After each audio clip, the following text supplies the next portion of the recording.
नवीन वर्षाच्या स्वागतासाठी असंख्य पर्यटक कोकणात दाखल झालेले आहेत आणि कोकणातल्या बहुतांश समुद्र किनारपट्टीवरती सध्या जत्रेचं स्वरूप प्राप्त झालेलं आहे। मी सध्या आहे रत्नागिरीतल्या गुहागर समुद्र किनारपट्टीवरती आणि आपण पाहताय या ठिकाणी विविध भागातून असंख्य पर्यटक या ठिकाणी दाखल झालेले आहेत।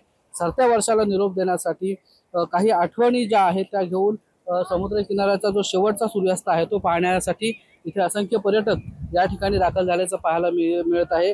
फॅमिली सोबत खूप पर्यटक या ठिकाणी आल्याचं पाहायला मिळत आहे आणि जे वॉटर स्पोर्ट आहे त्याचा आनंद देखील घेताना पाहायला मिळत आहे। खरं तर रत्नागिरीतल्या दापोली असेल, गुहागर असेल किंवा अन्य ठिकाणचे जे समुद्र किनारे आहेत ते अशाच पद्धतीने फुल असल्याचं सध्या पाहायला मिळत आहे आणि ज्या आठवणी आहेत किंवा एन्जॉय करण्यासाठी कोकणातील जे वातावरण आहे त्या वातावरणामध्ये, निसर्गरम्य वातावरणामध्ये हे पर्यटक आपल्या सुट्टीचा आनंद घेत आहेत। नवीन वर्षाच्या स्वागतासाठी हे सगळे जे पर्यटक आहेत ते सज्ज झालेले आहेत।